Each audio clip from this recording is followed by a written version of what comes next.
बंदों गुरुपद कंज कृपा सिंधु नद रूप हरि महामोहतम कुंज जासु वचन रवि कर निकर। प्यारे लोगों,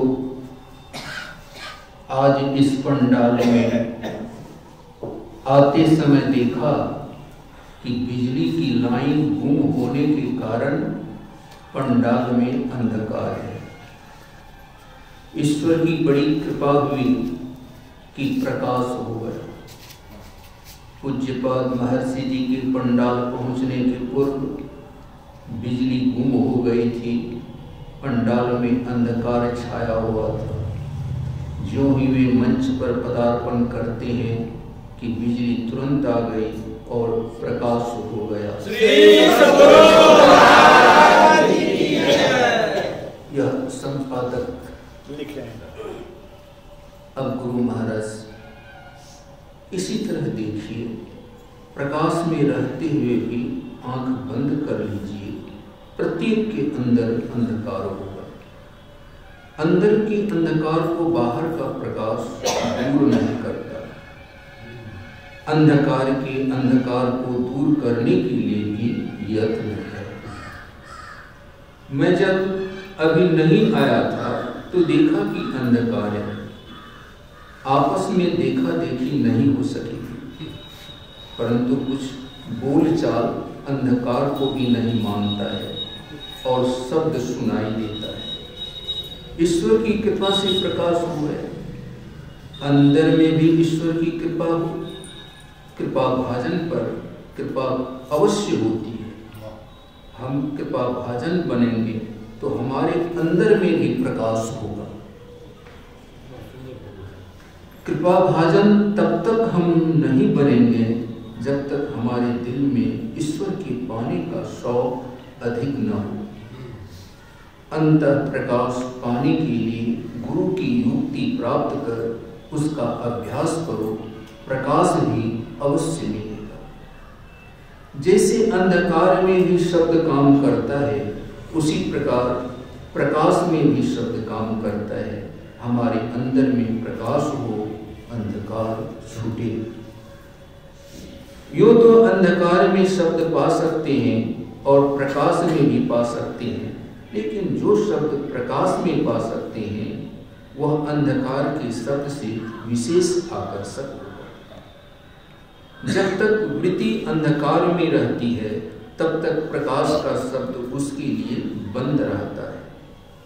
यह ख्याल रखना चाहिए कि गुरु की युक्ति से अभ्यास करने से अंधकार से प्रकाश में जाना होगा, लेकिन यह प्रकाश वैसा नहीं जैसे बिजली अस्थिर होती है। वहां तो प्रकाश है ही है, प्रकाश में शब्द अवश्य है।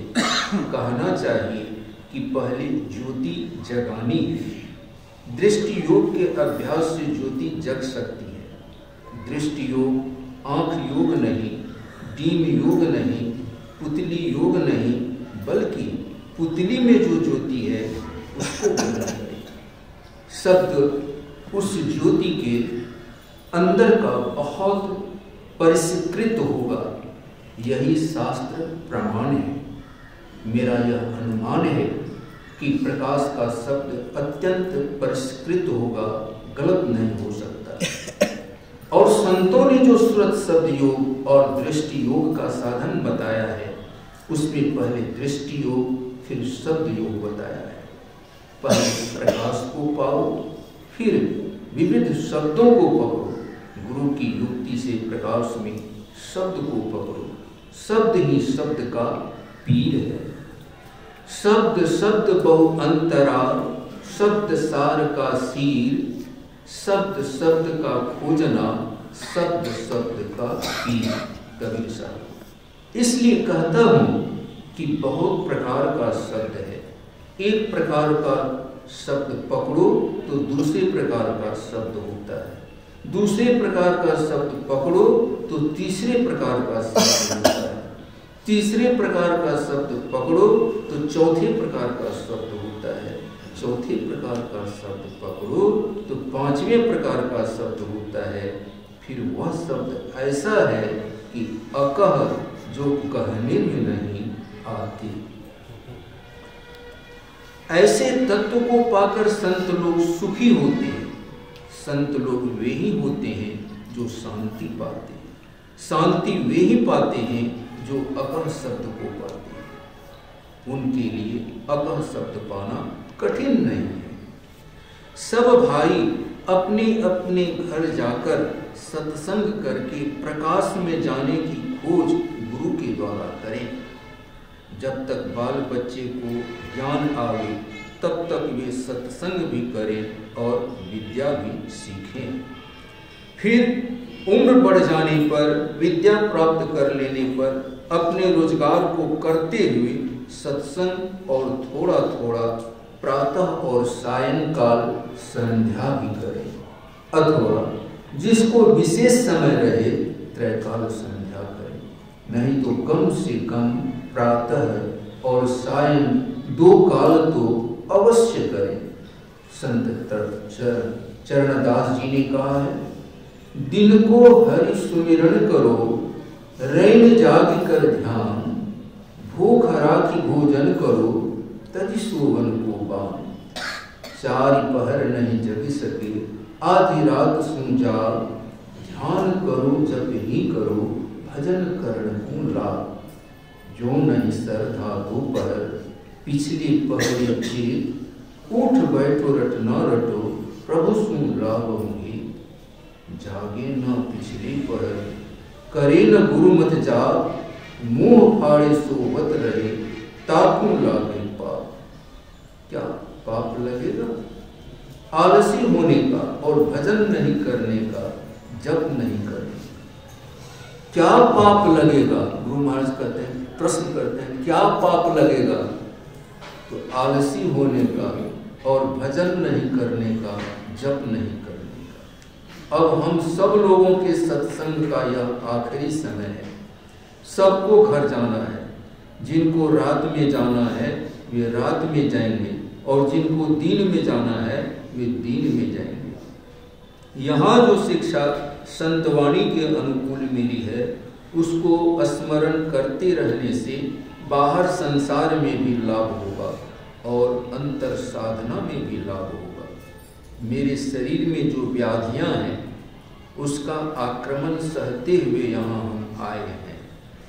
आप लोगों के दर्शन से मुझे खुशी है।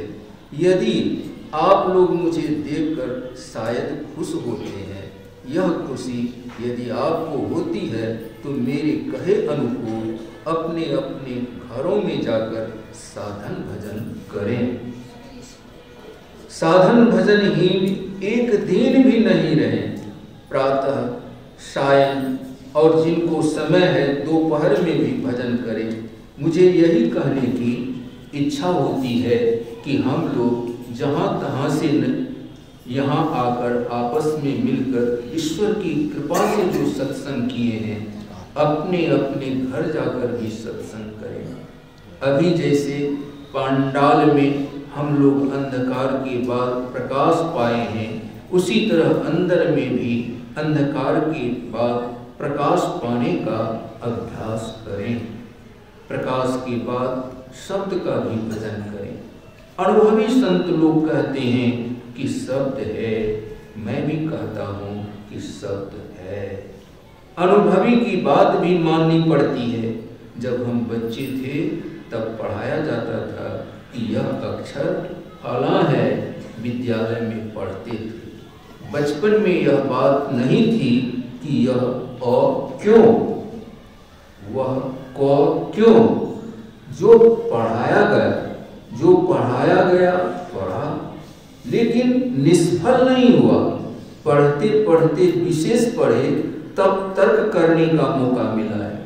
इसी तरह संत लोग हैं, उनके वचन में बिना कुछ संदेह करते हुए हम लोगों को साधन भजन करना चाहिए।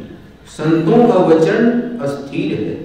हम लोग जहाँ तक संतों के वचन को एकत्रित कर सकें, वह सत्संग योग नाम की किताब में है। उस किताब को पढ़ सकते हैं जिन्होंने यह अखिल भारतीय वार्षिक सत्संग कराया है। उनके लिए मेरा शुभ आशीर्वाद। श्री सद्गुरु महाराज की जय। यह प्रवचन दिनांक 4/3/1975 ईस्वी को अपराह्नकालीन अखिल भारतीय संत मत सत्संग के 67वें वार्षिक अधिवेशन के अवसर पर मुराबाद में हुआ था। श्री सद्गुरु महाराज की जय। मानो आज और इस क्षण को भी हमारे सद्गुरु महाराज शुभ आशीर्वाद कर रहे हैं। श्री सद्गुरु महाराज की जय।